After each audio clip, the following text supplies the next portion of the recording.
Israel फिलिस्तीन युद्ध के बीच जुमे की नमाज के बाद आज दुनिया भर के मुसलमानों ने इजराइल की क्रूरता के खिलाफ विरोध प्रदर्शन किया। इससे पहले बेगुनाह निहत्थे फिलिस्तीनियों के हक में नमाज के बाद दुआ की गई। बताते चलें कि इजराइल फिलिस्तीन युद्ध ने पूरी दुनिया को अपनी चपेट में ले लिया है। ईरान की चेतावनी के बावजूद इजराइल गाजा पर लगातार हमले किए जा रहा है और इस हमले में बेगुनाह लोग मारे जा रहे हैं। मीडिया रिपोर्ट्स के मुताबिक अब तक 5000 से अधिक लोग मारे जा चुके हैं, जबकि इतने ही लोग घायल हो चुके हैं। घायलों में अधिकतर लोगों की हालत गंभीर बताई जा रही है, क्योंकि मेडिकल सुविधाओं के अभाव में उनका इलाज नहीं हो पा रहा है। हालांकि भारत के पीएम नरेंद्र मोदी ने फिलिस्तीन के प्रेसिडेंट महमूद अब्बास से टेलीफोनिक वार्तालाप कर उन्हें हर तरह के सहयोग का भरोसा दिलाया है। इसी बीच खबर है कि इजरायली पीएम बेंजामिन नेतन्याहू ने अपनी फौज से मुलाकात कर उनका मनोबल बढ़ाया है। कहा जा रहा है कि इजराइल बड़े युद्ध की तैयारी में है और इस युद्ध में अमेरिका उनके लिए ढाल बनकर खड़ा है। आपको बताते चलें कि OIC यानी ऑर्गेनाइजेशन ऑफ इस्लामिक कोऑपरेशन की अहम बैठक में इजराइल पर प्रतिबंध लगाए जाने की बात सामने आई थी। मंगलवार को गाजा अस्पताल में हुए हमले के बाद दुनिया के अधिकांश देशों में इजराइल के खिलाफ मोर्चा खोला गया। उनके विरुद्ध प्रदर्शन भी किए गए। यही नहीं बल्कि उनके एम्बेसी भी निशाने पर आए। ऐसे हालात में तुर्की में राजनयिक मिशनों से सभी इजरायली कर्मियों को वापस बुला लिया गया है। अक्सर मुसलमान सोचते हैं कि 180 करोड़ आबादी वाले 57 मुस्लिम देश महज 90 लाख जनसंख्या वाले इजराइल से क्यों डर जाते हैं। मुस्लिम देशों से घिरे मुट्ठी भर यहूदियों को इतनी हिम्मत कहां से आ जाती है और वो जब चाहें तब फिलिस्तीनियों को मूली गाजर की तरह काट फेंकते हैं।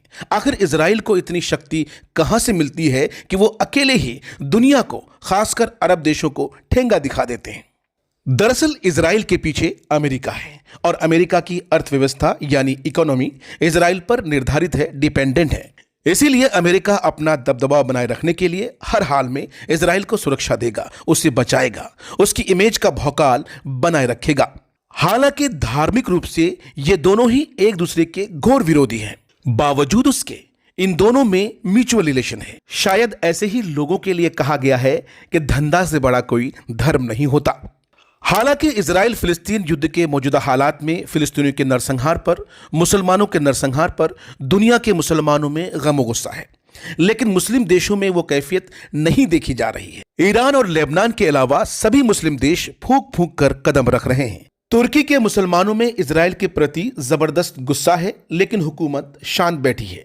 जब किसी मुस्लिम देश पर आपात स्थिति आती है तब OIC से उम्मीद बनती है, लेकिन हकीकत में OIC का क्या वजूद है, वो कितने कारगर हैं, आइए उस पर एक नजर डालते हैं। 50 साल से ज्यादा हुए हैं OIC को बने हुए।